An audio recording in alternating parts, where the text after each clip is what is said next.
Hey, welcome back. It is now March 16th of 2020, and ever since the release of Star Wars The Rise of Skywalker, a lot of fans have always been wondering about what could have been for Episode 9 before the reshoots and the rewrites of this movie that were initiated by Kathleen Kennedy, the president of Lucasfilm. This is Mike Zero. Make sure to subscribe if you are new to the channel for future Star Wars content. Now, the one thing about Star Wars in general is that we do know that The Rise of Skywalker was by far the most difficult production for Disney and Lucasfilm to really make a Star Wars movie within the sequel trilogy that would actually serve as the culmination of the Skywalker saga and the very end of everything that George Lucas started back in 1977's Star Wars A New Hope. Now, the thing with Star Wars The Rise of Skywalker is that we do know it went through two phases of reshoots and rewrites, one in late 2018 and one in mid-2019.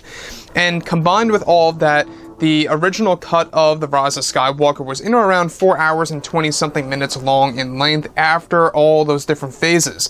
Now, with that being said, the JJ cut has been a very interesting subject for a very long time. A lot of fans have been wondering about what J.J. Abrams originally wanted to do after those two phases of reshoots and what he had actually completed before some scenes were taken out at last minute in October of 2019 last year.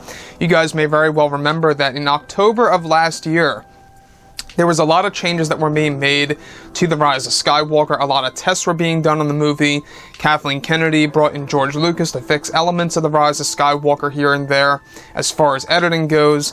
And like I said, I think that when you watch the movie, you can see how convoluted it is and how rushed it feels in the very beginning because of all of this. Now that both Disney and Lucasfilm are finished with the Skywalker saga, they are focused on the new Star Wars trilogy of films as well as the new Star Wars universe, but it's noted that both Disney and Lucasfilm have multiple plans in place in order to create a better future for Star Wars moving forward. It's explained that the new Disney CEO, Bob Chapek, has a plan in place in order to release the JJ cut sometime in 2023 that is going to reshape the franchise as we know it. Now, it's noted that Bob Chapek is allowing Dave Filoni to call the shots on how the JJ cut of The Rise of Skywalker will be established into the new Star Wars universe. It's also noted that Dave Filoni will have creative control over how the JJ cut will be implemented into the new Star Wars canon and lore of the new Star Wars universe. It's explained that Dave Filoni is set to begin work on calling the shots for the JJ cut and how it will work with this current canon sometime next year in 2021, since the scenes involving Palpatine and more are incomplete. Chapek wants to take 3 years to complete these three scenes, or complete these actual scenes for the third film of the sequel trilogy with visual effects that will be exclusive to Disney+. Now, this plan by Chapek is to satisfy the fans who have had many issues with the sequel trilogy movies, and that Dave Filoni is also going to be working on the new Star Wars universe as early as the summer of 2020 to create a better future for Star Wars as a brand.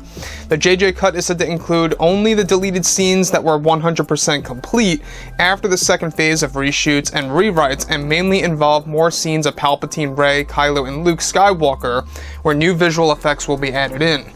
So, the thing about this and how they're planning to do this and release this sometime in 2023, that is a very long time. Mind you, that's 3 years from now until we could very well see the JJ cut by, of course, Bob Chapek, allowing Dave Filoni to take control, to have creative control over how it's going to be established into the new canon.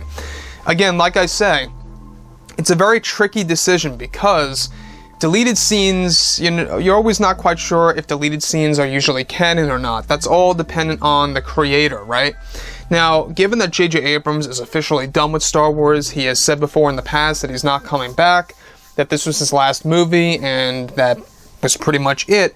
However, we got people like Jon Favreau, Dave Filoni, George Lucas, still attached to the Star Wars franchise and the universe that is ever growing right now, and this JJ cut, what's really interesting about it is this is actually what was done before the last minute changes in October of 2019.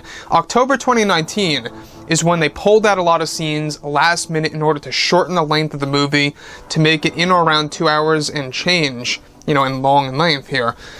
Now, Kathleen Kennedy played a major role in pretty much putting the JJ cut to the wayside and allowing all those scenes to never see the light of day. And I think it's also one of the main reasons as to why the Rise of Skywalker novelization and even the art book of The Rise of Skywalker was delayed until later this month. And that was the main reason why. It all had to do with, of course, all these different changes that were made back in October of 2019 that pretty much gave us a different version of the film in comparison to what J.J. Abrams originally wanted to do with his work before Kathleen Kennedy stepped in and changed everything right then and there. So, like I say, guys, I'm still very excited. I'm just not quite sure how I feel about it being exclusive to Disney+. And the fact that it's so far away, it's like 2023, 3 years from now. That's 1 whole year after the new Star Wars movies will actually begin. So that's pretty crazy to think about.